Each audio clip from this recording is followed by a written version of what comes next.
It's Kenya's biggest conversation, and we're looking at a number of things as we get into the week. We're getting into our second conversation for the hour, and we're going to be looking at, a number of issues around security, around peace, around conflict. And joining us in the hot seat this morning is Captain Retired Dr. Simiyu Werunga, who is the CEO of the African Center for Security and Strategic Studies. Captain, good morning. Morning. Karibu sana. Sante sana. Good to have you here. First time. First time, Yes. Exactly. Sometimes you say he's no stranger, but in this case, for the first time that you're here, but we're looking at some topics that are big ticket items. Yes. And it's good to have someone of your caliber here to be able to discuss these with us Thank and you to look for at their the- import. Thank you for the compliment. Karibu sana. Sante. Usually, I usually would ask you what today's proverb would mean to you, but Dennis is going to share that anyway with us, and we're going to tell you what we think it does, what it means. So you'll tell us where it's from and what it is, Dennis. Yes, so today's proverb comes from Libya, a country part of the north, majorly the Maghreb region of the continent. Yes. And anyone that thinks of Libya, one thing that comes to mind is Muammar Gaddafi and the things that he did for the country. Yes. And also the fact that it is an oil-rich nation, and the oil actually that comes from Libya is considered to be one of the cleanest in the world. Yes. And as we talk today, Muammar Gaddafi will be remembered for pushing for the unity of the continent that is Africa. Yes. And how he pushed for that. Education, talk about healthcare in Libya during his time was free. The only thing that was expensive was water, because it is predominantly desert, and Yes. it costed more to desaline the water from the ocean and whatnot. But he also created an artificial river. An artificial river, yes. A good man there. And the proverb today is the flute player dies with his finger shaking. The flute player dies with his finger shaking. Ndu. We've been told that it means he who does the job dies while doing it. Dies To while the doing it. If it's something that you've done and you've practiced it all your life, the likelihood of you continuing to do so remains. And I think we have a living example in the hot seat today. Is that, Captain, you've been in peace and conflict and security Yes, issues yes. forever. Very you true. know, and you still are. You normally use the word veteran. Yes. Veteran, yes. Veteran peace and conflict man. I've been around for long. Until sometimes we decline some of these invitations because we say, been there, done that, if bought the we t-shirt. didn't build people to take over, then we are the problem. True. Yeah. So, here you are, and you still got your finger on the flute, that's for sure. And, I'll try. even retired, we still call you captain. Yes. But then even that, now you're dealing with peace and conflict issues around the continent. Yes. And that, kind of segues us into our conversation for this morning. That when we look at Kenya and where it's placed regionally, it's strategic, extremely so. Yeah. Not just geographically, but then in the minds of many a nation, continentally, and then globally. Yes. And that over time, there have been specific situations in which Kenya has had to show her colors and has had to preen herself when it then comes to how she will operate within the region and what then she will do externally. Now, diplomacy dictates that how you relate with other nations must be in a manner that is respectful, that sticks to agreements, that holds hard and true to ratification and things like this. There are two items that we're going to discuss this morning when it comes to those relations that Kenya has. First of all, we're going to start with what is happening externally and where Kenya has a force or a deployment of a couple of hundred police officers, well, actually maybe 600 police officers, now unfortunately -2, who are out keeping the peace. And we would like to get, from a peace and conflict standpoint, your opinion in an overview of what is going on. Why? Because in the last couple of weeks, unfortunately, Kenya has lost 2. One of those gentlemen is yet to be returned home because of whatever reason. But then in terms of progress, is Kenya actually fulfilling its original mandate to send our 600-strong force to deal with the issues in Haiti? That's a very, very, It's very a lot. wide question. It's a lot. It is. Yes, Yeah. but let me attempt. One, I think when Kenya was asked to do this, to undertake this mission, to during those days when Kenya was being, I think, pampered to be declared a non-NATO. You know what was the name of it? Non-NATO Ally ally something. member. Yes. You know, there's something there. Yeah, But so something came up from the US. They made us look very good. Then they told us, can you try this? And I think our president, without, and I can say this with a bit of competence, without coming back and discussing with those who could have made him understand the repercussions of what was happening, he agreed while he was in the US that Kenya was going to participate in this thing. And so we couldn't have gone back, Madam, on what he said, yes. Now, is there any reason why we think it was not right for him to do that? No, Kenya has been participating in many missions in the world under the UN umbrella. This one was essentially meant to be a UN mission after some time. So I think the thinking at that time was that as we move in, we are going to be assisted by the American first, then this mission will be handed over to the UN. Unfortunately, up to now, as we speak, it's not been handed over to the UN. So the fundamentals behind it were okay because Kenya has done this for a very long time. Yes. Actually, we've sent the military, we've sent the police. So it was not the first time Kenya was sending out police. But the difference is we are sending the police in Haiti to enforce peace. Most of the times we've been sending police out was to maintain peace, keep peace. You know, peace is already there, so you're trying to make it up. So the difference between Haiti and the rest is that we are sending people to Haiti to enforce peace, which is completely different, and the dynamics are different. I think that's where the president should have sat back and listened to people first before he sent our forces to Haiti. Wirunga, a lot has been said about the mission to Haiti because Kenyans here are asking, Yes.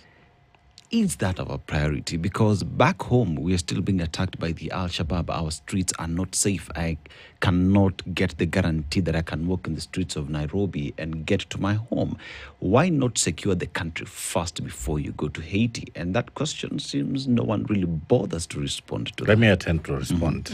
I'll look at it two ways because I basically sort of understand the architecture of our national police. So we have these forces that we call special forces, special operational forces, and we have the beat on the ground, you know, the usual guys in blue. So the usual guys in blue are the ones who are supposed to maintain our peace in our urban areas, in rural areas. But then because of our border problems and Al-Shabaab and peace and security problems, we have several formations, they are called formations, that deal directly with those very special operations. So anybody who has been sent to Haiti did not come from the beat. They picked all of them from the special forces, special operations, border security, counterterrorism. So those are the teams that were sent to Haiti. Number two, Kenya has around 120,000 police officers. We were only sending 1,000 to Haiti. Now, the 1,000 we are sending to Haiti were not the guys you meet in the streets. No. Yeah, those are guys who operate very special operations.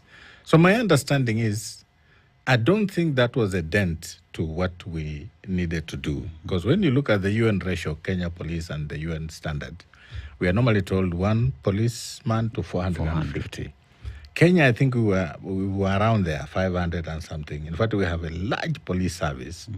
The only problem we have, my two friends here, is that our police force is not maximized in what they're supposed to do. So most of the duties they are given to do are not core police duties. So therefore you find the deployment is wrong, attachments to certain places is wrong, and therefore you end up thinking we don't have enough police officers, but the number is massive. 120,000 is a big number. And therefore I don't think sending 1,000 from where I sit could have interfered with any other police servicing in this country. The only problem is we need to ask ourselves, why is it that we have 120,000 police officers and we still have problems in our urban centers? That should be the question we should be asking. But I've attempted to answer. The problem is about deployment. We have so many police officers who are not doing core police functions. What are they doing? Many things. Guarding buildings, guarding people, guarding MCAs, guarding all over. You go to an MP, for example, he has not even two. Some of them are guarded even at home. Yeah, so by the time you look at the numbers that are being deployed for non-core police functions, the number is very high. And that's why when I was in the police with the Maraga team, we said one of the things we need to do is to delink the police from non-core police functions. Let them go and do what they are trained to do. The numbers we have, to be very honest, that number is ideal to take care of Kenyan problems. So let's move these people from all those non-core functions, take them back to what they are supposed to do, and then give the NYS or private security some of those functions that the police are given. Would we see that, because these are linked, whether, and trying to paint that picture, that this is linked? Yes. Because one of the main questions that came about when the initial announcement about members of the police service, whether it was a special branch of them or not, going to Haiti, was that, is the work that was required here in Kenya actually being done? So the link to that would be, if we actually did see that police were actually carrying out police functions, removing them from non-police functions, would we see that the issues that come up where people say, well, we still have crime here, we still have this here, would those issues reduce significantly if we saw people in the police service doing police work? Yes. Okay. In fact, 90%. Just remove these fellows from non-core functions, deploy them to policing work. I can assure you, up to 90%. Okay. So and that then, one I speak from some experience because I've worked in this sector for long. right. So I know that if you brought these police officers back to their core functions, we'll not be discussing. Number two, which is very crucial and people never talk about it, is even if we have these numbers and the leadership has a problem, because policing work under leadership, and it's the leaders that deploy them. It is the leaders that expect a result from them. It is the leaders that send them to certain missions. So look at the numbers and look at the leadership. If we had, and I don't want to be seen like I'm going against them, if we had seriously good leadership in the police service, which I think now slowly is coming back. I can see from our CID fellows, this year is doing a very good job when they are given serious work. You can see they are doing very well and doing some work that we didn't expect them to do. The problem is good leadership, remove them from non-core, bring them back to core, and deploy them effectively. The word is effectively. I can assure you we shall deal with a lot of insecurity problems in this country. And at the same time, then it would be okay to send members, 1,000-strong man, to another country to be able to handle things. In that instance, would it then be okay? Because okay, a lot of because people we've have done issues it with this before. still. No, we've done it before. You know, we've sent police officers out to missions. Yes. We've done it before. Sudan is one of them. We've sent even to East Timor, we've sent to Kosovo, we've sent to anywhere we've had UN missions. The military has always been going with the police. And in good numbers, not small numbers. So this is not the first time. I think the only problem is the context in which they were sent, the time in which they were sent, and the politics around how they were sent. Right. That is what has really impacted on people talking about Haiti. But I cannot fault the fact that we send officers to Haiti because we've done it before. It is something that has been done. They've done a very good job. And one of the reasons why you can see the international community asking us to send police officers or the military is because wherever they were, they must have left a very good name. Yeah, for you to be told, can we have your people to assist us? All right. Dr. Now, Yes. here is a subject of the president went to the US and met, and he was given an offer and agrees on that, comes back, the police need to go. But one would assume that this is a conversation that should have taken place holistically, involve all the bodies that are involved. Because today, as we speak, the Police Service Commission is an independent body that is supposed to make its own decisions without influence from other quarters. Where one asks the question, by the time the president is agreeing without involving the Police Service Commission, then what is the role of this commission? I think I started by saying the president should have said, yes, let me go back to my country, have a discussion with my specialists. I think that is where he went wrong. He should have said, in principle, we agree. But let me go back to my country and see what we can do about this. The problem is the president accepted, even the numbers he accepted. So when he comes here, there's no change. People must be told to do what they need to do. That was, I think, the wrong thing he did. So I totally agree with you. He should have come back. You can say in principle, we say that. In principle, I agree. But let me go back to my country and see how we can work out this. Then we shall get back to you. But as a president, in principle, I've agreed. That is what he should have done. Indeed. Unfortunately, he accepted when he was there. He accepted the numbers when he was there. So when he comes here, it's about instructions. There's nothing you can change. Can the Because the president has already committed the country to doing this to the international world. Does he Okay. have the powers to instruct a commission like the Police Service Commission, or Yes, even as no, the president? in terms of operation, the minister has the powers. That is the law. Yeah, the minister through policies and instructions and directives has the power, and you see the minister is an executive branch. Right. So the president works through the minister to give us. So with those policy issues and directions, the minister will do it. Yeah. But now to go into the details to say, give us this formation, give us that, now that remains to the IG. Right. Yeah.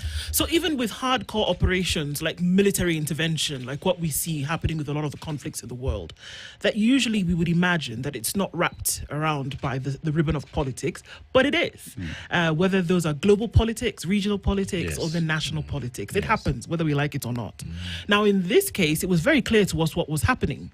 That for the longest time, the United States was, I don't want to use the word unable, but to an extent was not going to go into Haiti any longer.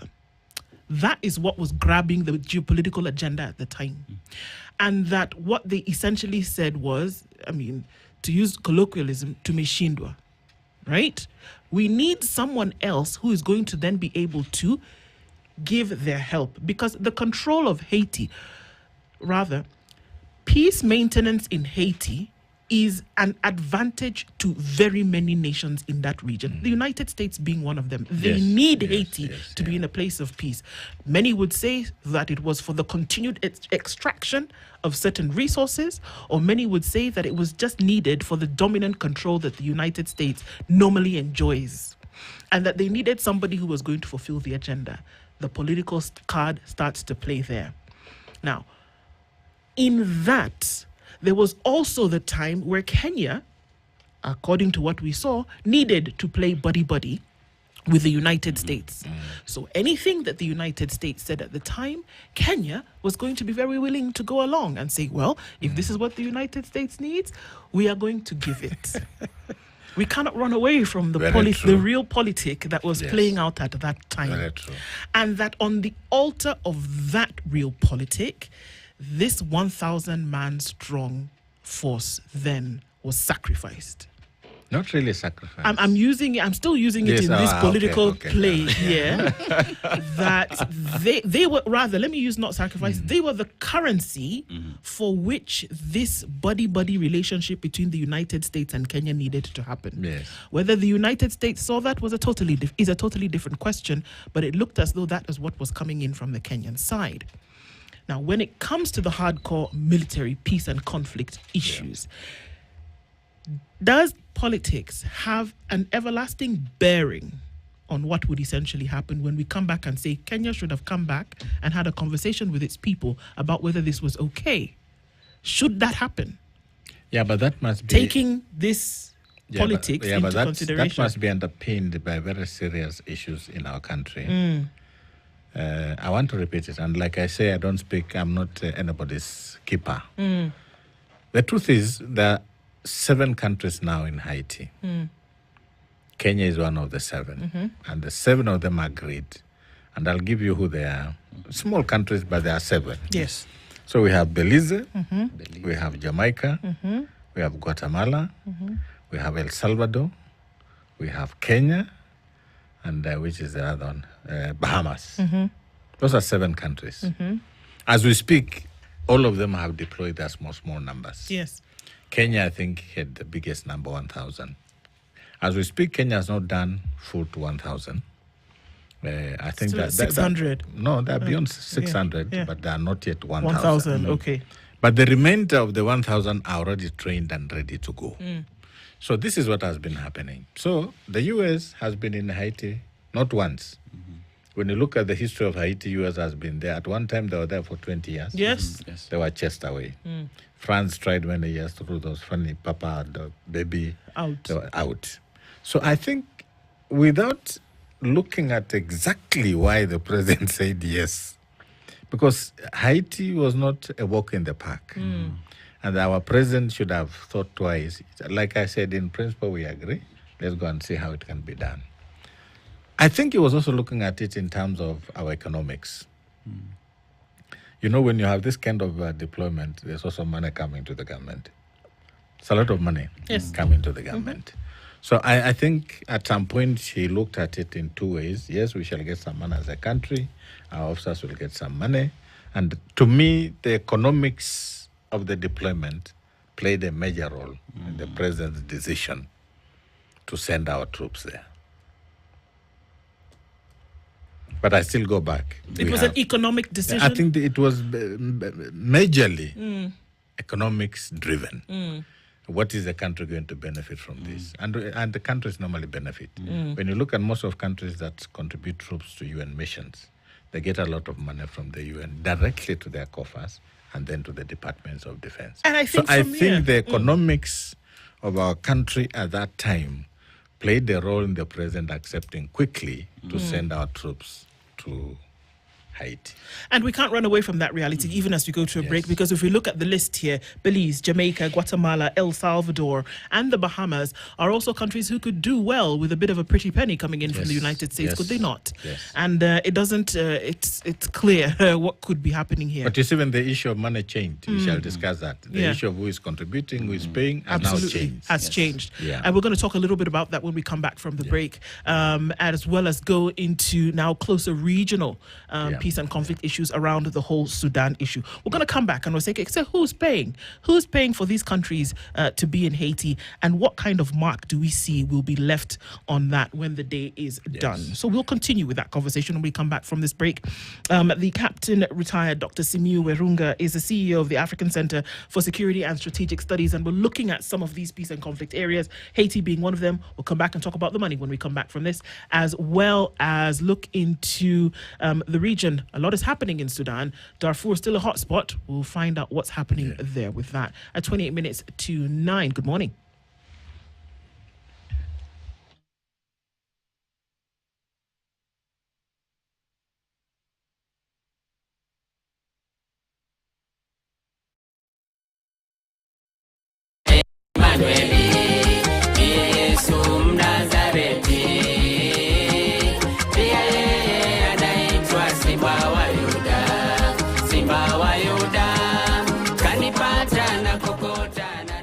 Dial star 811 star 921 hash to get this as your skiza tune.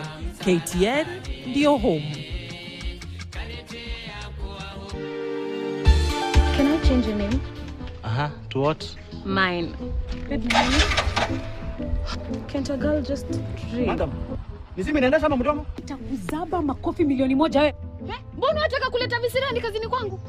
Wewe jamani, si huyu mzungu mweusi kati kila plastiki hiyo ni changani mama kelele yake. Sasa pia wewe shuali utasawaje kufuel bike? Uko shota niangusha wewe? Mboka ni mboka. I dream ana woman. Banda twende. Yani 17 good years of my life. Kuna kitu unaelewa hapa, okay? Some of us tumekuwa shule 845. Something you can't get. Lakini profesa, hii pesa yenye wasasi wa request kukupeleka sure. So wangekupatia tu ufungue biashara saizi ungekuwa milionea.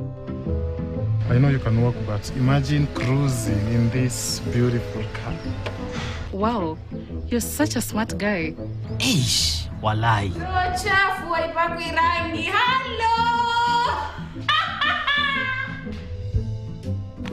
Hey, oya. Msonge manyo moshuke kabisa. Unanikaribiaje hivyo?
As we're going to the break, we talked about, okay, so money could have dictated force went to Haiti or was, sent to Haiti. And the 7 countries that have deployed, resources to Haiti could have been hinged on a money issue. But you say not the same people who said they were going to pay the money are the ones paying the money. What's going on here? Because initially, and this is, I think this is the latest I know about this mission. One, the U.S. was essentially meant to be the one taking care of this, plus Canada. Then I think when the new regime came in, there were issues. But the latest I understand is they've now come up with a trust fund. There's a trust fund that is being, it's already been put up. Money is coming in. I think they've now collected close to $100 million. But that is money meant for the welfare of the police. Then the U.S. has, I think, accepted now to fund 100% the operational capacity of these forces. So money for operations, I think, is still coming from the U.S. Yeah. Money for welfare, allowances, and everything else is coming from about 7 countries so far have contributed their money. And then the UN is also decided to come in. They've done an assessment already, and I think they want to take it to the UN for discussion and see how they can pump in some money. So I think the issue of money is now not a problem. Okay. I think it has now been reorganized, and that is where all countries contributing their police officers also benefit from this, because there's money paid to the country and money paid to the officers. So that's how also countries make their money. I mean, still sticking on the politics just a little bit. Yes. We can't run away from the realities that exist in the extractive nature of some of these conflicts. Yes. That we know that Haiti is mineral rich, is resource rich, and that the scramble for Haiti has been 30 years, 40 years in the running. That the United States has been there, not particularly because they want to have kumbaya brotherly moments with the Haitians, or that France has been there because they like particularly how Haitians look and how they cook, or that other nations who've been there and have essentially been chased out have been there because of what they seek to get. Very true. It would appear as though, and from a strategic and conflict position, that the conflict has been created as a result of those nations who want to come into Haiti and do as they please. And the conflict has arisen because the Haitians have not sat back and allowed that to happen. We see it in the 80s. We saw it in the 70s. We saw it in the 90s. Still in Haiti. True. We're now in the 2000s, and the same thing is still happening. However, these conflicts are now being fought by other individuals at the behest of the same nations who were there in the 70s and 80s. Is there a difference? The only difference for me is that there's somebody else who's doing your bidding, but at the end of the day, the check essentially would come to you. And the United States. And France. Yes. And the rest. And as we talk about that, let's just talk about the minerals. We have gold, we have copper, bauxite, which is used for aluminium. And we know how aluminium is such a big ticket item in the US today, the tariffs and whatnot. We have silver, marble, limestone, iridium, and other rare earth metals used for making phones and chips. And one would argue that the reason why Kenya has actually even faced a lot of opposition from Haitians themselves is because they look at Kenyans as going there to do the U.S. The bidding for the other. Is that not the case? That is the case. Actually, Haitians look at Kenyans as we are like sellouts. Why is it that we are Africans? We are the same. Why are you being used to do what we've stopped them to do? So that is the problem on the ground. And I think for as long as we are there and nobody is talking about anything, we are going to be hated by not really Haitians per se, but especially the gang members. Because the essence of the gang members coming up was to fight the bourgeois. And the bourgeois, most of them were French, Americans, and the West. So at some point, they had made the country so ungovernable that those guys were no longer extracting what they wanted. Then you get an African country here, accepting to come and suppress their own black. So yes, in terms of race, we are hated in Haiti by those gang members because of our color. And like you said, they're asking, how can you be used to come and attempt what we've stopped them to do? Why did you accept to come and suppress it? Because when you come here, we are going to fight. You will kill us. We shall kill some of you. But we are all blacks. So that has been a major issue on the ground. But generally, the population, because of the many years of turmoil and conflicts, they will not mind seeing peace. Whatever the circumstances, I think the Haitians at some point, they want to see peace, they want to live happily. And to them, they think this could be another attempt. They are not even now looking at Kenya as blacks. They are looking at it like another attempt to make them have peace in their country. But I totally agree. Most of the Haitians look at Kenyans as sellouts. You are being used for reasons that we know as Haitians to come and do a bidding for those ones we chased from our country. So that, yes, is a very underlying fundamental in their relationship to the Kenyan. Do you see that this 7-nation involvement, deployment, as it currently stands, is going to yield the fruit that was sought after in the beginning? You see, we are told, I have not been there, but we have friends who are working there. The gangs, I think, control about 80% of Haiti. Now, the small places, urban areas and whatever, is what this peace mission, it's not really a peace mission, it's a law enforcement mission is trying to do in Haiti. So it will take a bit of time. It will take a bit of time, really, for this mission to accomplish what they want. So what we are saying is, as a country, we must accept that we are going to have our people there for a very long time for them to achieve. Unless, like we see in many other countries, people make a lot of noise and the countries withdraw their troops or withdraw their police. But yes, I understand. One is about the economics, the minerals that are in. That is the story. That is. But I want to tell you this: that we also send there very well trained police officers. I can talk this with a lot of competence because I've worked with some of them. We have the team that was sent to Haiti was meant to go and fight. It was not to go and walk on the street. Yes. Yeah, it's a team that is well trained. They've been fighting Al-Shabaab all over. And therefore it's a team that is well for the job. The only issue are now those dynamics that we are talking, politics, economies, issues of racial, issues of blacks.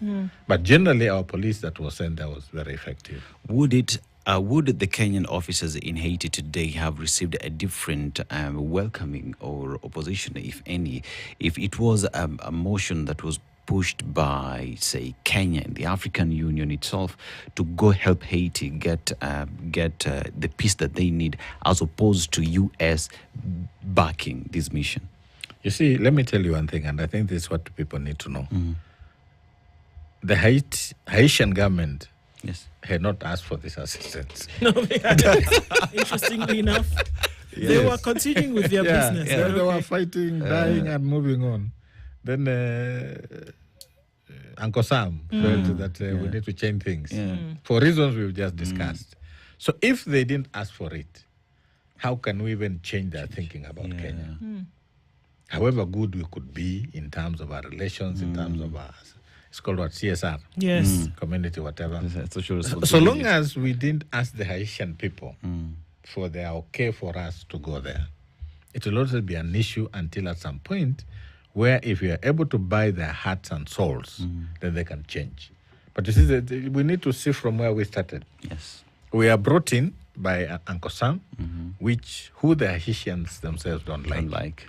And they know the reason why Uncle Sam and the West are doing this.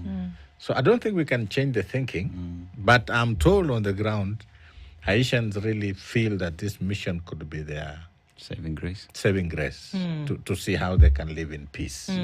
So they're putting this, some of them, majority are putting these things aside and saying, let's see what they can do. And if they succeed, we are happy as Haitians. Yeah. But perhaps.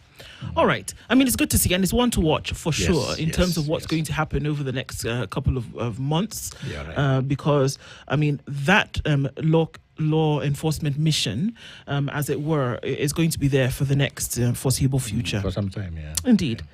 Let's come back to East Africa, where Sudan has been raging for the last, raging beyond what was the case for the last 1 year now. And we looked at 3 decades of conflict, but then we looked at, after President Bashir, and then moving into what was a transitional government thereafter. And then now we've seen a year of what is easily called one of the worst humanitarian crises in the world at this time. And that we do now have two sides. What would be a transitional government versus what many others are calling the rebels in the name of RSF. And that RSF at one point was going to come and call a parallel government in Nairobi. And I thought they did. Well, seen to be backed by the president of Kenya. And they actually did with the withdrawal of presence by government. I mean, there was so much in terms of what was happening with that menagerie.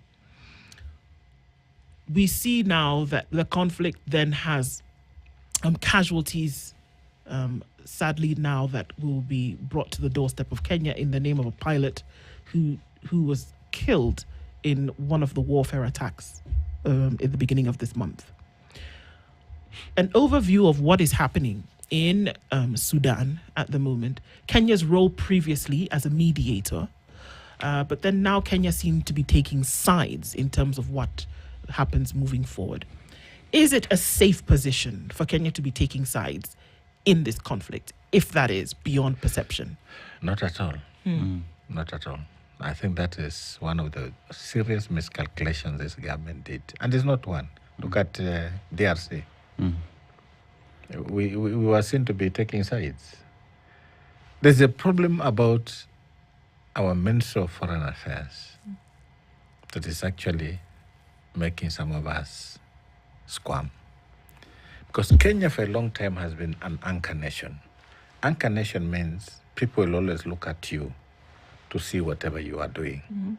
And people always want to see that when Kenya takes this route, the rest of us should see how we can buy with them. Number two, Kenya is the biggest economy in the region. Notwithstanding our bad politics, because we have very bad politics. But Kenya has, we call it an anchor nation. Anchor nation in the sense of, at some point, Jomo Kenyatta was a hub for airways. Kenya had the biggest economy. Kenya had everything. You look at, Kenya was ahead of the rest. Now, you get to a point where Kenya is having problems with Sudan. Kenya is having problems with DRC. Kenya is, I mean, to be very honest, we've lost it. Yeah, as a country. And this is my answer to your question. Kenya has made a serious blunder to get involved in these issues. And it is now determined that Kenya has taken sides. Daktari, and let me tell you, there's no way of coming out of this. You can say many things, you can flutter around. It's now very clear. Tshisekedi does not want to talk to us. Yes. The guy in Sudan does not want to talk to us. And I want you to look at it in this context. UAE is supporting RSF.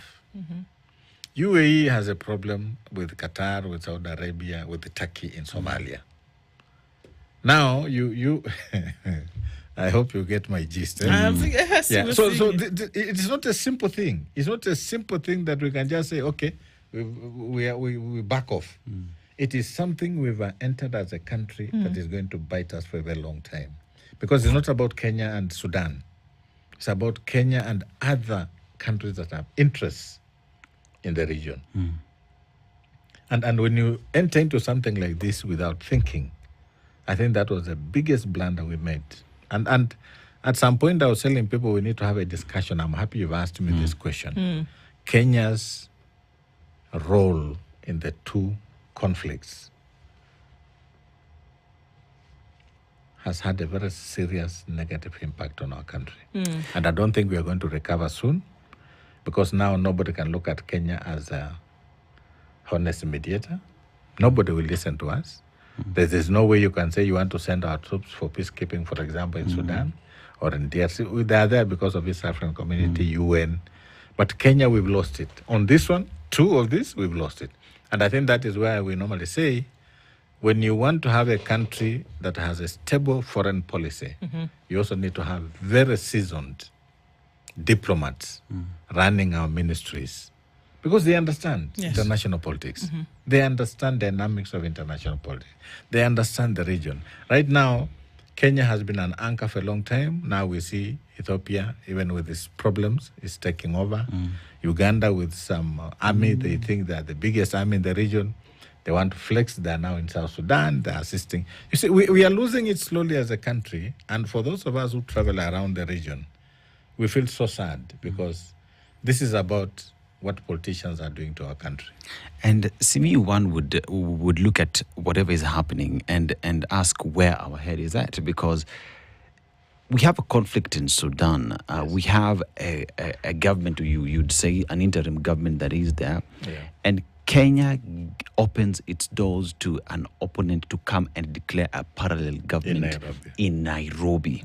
I mean, anyone who has their head right would think these will dent the image of the country.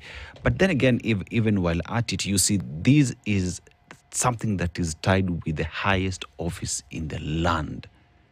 That's why I'm using that Kenya has messed it up. I mean, who represents... Is there ever coming back from it? How? What will it take for us to cleanse ourselves and be looked and retain apology? An apology to who? apology. Sudan. Okay.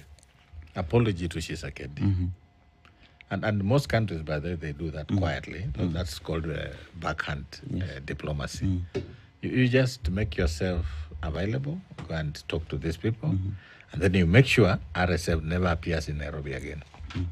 You cannot allow an alliance in Eastern DRC forming itself in Nairobi. This is an alliance that is fighting Tshisekedi. Surely, what kind of diplomacy is that? So we shall never recover. And I think as Kenyans, we need to be honest to ourselves. The hatred we are creating around the region, by virtue of how our foreign policy is being used, it is making Kenya lose its stand very badly. Do we have the right people in the Ministry of Foreign Affairs? That's and why what I should the said, president do to just sort that out? Give seasoned diplomats. We have. Kenya has very seasoned diplomats who are not running the Ministry of Foreign Affairs. Who are not running the Ministry. If you needed a loaded statement on a Monday morning, I think there it is. So that's where the problem is. Right. Yes. So if we look at the role that Kenya has played in mediation around the region in the last 20 or so years, I mean, one notable figure is Stephen Kalonzo Musyoka, who's played roles in South Sudan, in Somalia. When we look at folks like Bethuel Kiplagat, who also played, we look at General Sumbewe, who also played these roles of mediation. What should a mediation agenda look like, as opposed to what we've seen here? Because we often say, well, they did the wrong thing. They should not have invited. Tshisekedi is annoyed. And then we'll also look at, presidents in Sudan. And what should a mediation process look like? Should it not mirror what we saw headed by these gentlemen that I've mentioned in those years? Take on that kind of persona? I'll ask you if you remember this conflict in South Sudan, the ongoing one. You remember we sent Raila there? Yes. What happened? Well, sent back home. This came off of. And then Museveni moved there. Sent his special troops. They assisted this man. So between Museveni and Kenya, and why are we losing that position? Because people have lost faith in what we do. We have stopped being taken to be honest arbiters to any problems taking place in this region. And nobody is going to take this country seriously until we reimagine how we want to deal with the world. We shall never be taken serious again. This is the best example. You send somebody to Salva Kiir, who has about 5 houses in Nairobi. So Nairobi is his home. Yes. But they still refuse to listen to our Raila. Museveni goes there, they sit down, he sends his troops to assist the fellow to fight. That should tell you something. At some point, wherever Kenya used to go, the rest of the countries will never move in. And we know it because we've been around, like you said, we've been around for long. When Kenya took a stand, the rest will want to see how it is going. These days, nobody wants to listen to us. Nobody cares what we say. And that is the problem we have. Our foreign policy is in shambles. Because even Our projection of power and interest is in shambles. Our interest in the region, nobody wants to hear what we are talking about. And as a country, I don't know how we can move around. If you claim you're the biggest economy, okay, our military people don't know it, but I'm sure right now it's a big military. But how do you sit back as the best in the region and nobody does not listen to you? So it might not change in our generation, but hopefully things will change. You see, it took Kenya many years to be what it is. Yes. So it will take us some time to reverse what we've just done. To be unless we fill that Minister of Foreign Affairs and Diaspora with the seasoned diplomats and give them a mission to reclaim Kenya's place. That one they can attempt. But as we are now. There's a gentleman called Henry Kissinger. He wrote a book and talks about the recrafting of foreign policy. Yes. And it's possible for nations to actually come back from where they may have made diplomatic faux pas and then come and recraft a policy, but it goes along the lines of what you've talked about now, that you must have seasoned individuals who will then be able to start from the place of, coming back from fractured relationships and then be able to set them back on the path. Very true. But they're not going to be able to stand up and do them for themselves. Werunga cannot stand up today and say, well, how about I take a trip to Sudan and then start speaking on whose behalf? No. So it must be something that comes from within the structure of government, and that there must be somebody who comes out and says, well, this is what we must do and this is how we must go about it. How should that play out? It's very clear. But if you look around the region where Kenya has played big brother mediator for the last 30 years in different places, DR Congo, Rwanda even, Sudan, South Sudan, Somalia, that it is still recognized to an extent. Yes. But that the fractured relationship is also clearly evident. What would be the first steps towards this? I mean, we talk about what's happening, and then even beyond that, because now Haiti, clearly, we've mucked up there as well. Yes. How do you then now start to say we're going to start to put those like I pieces said, back together? we need a rethinking. That one can only be done when you, as a ministry, take 2 steps back, sit down, look at what is not working as a country. And these many countries, like you say, do that. Sit back, assess what they've done, understand what the problem is, and then, like you said, recraft our policy. How do we want to go back to where we were? What are the steps we need to do? And how long should it take for us to do this? Kenya, they've just come up with a new foreign policy. I was seeing a copy somewhere. But even when you look at that document, and I'm not saying those who did it are fools, all of them are people who've gone to school. But you see, there's a reason why always something called peer review. You know, peer review is not because you don't know what you're doing.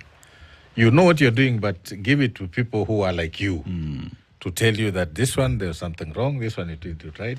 So I think, Madam, what I can tell you is Kenya will have to sit back, look at what they've done wrong, create a system of how to relook at it, ask people to sit down, discuss, talk, come up with a paper, whether it is a green or white paper.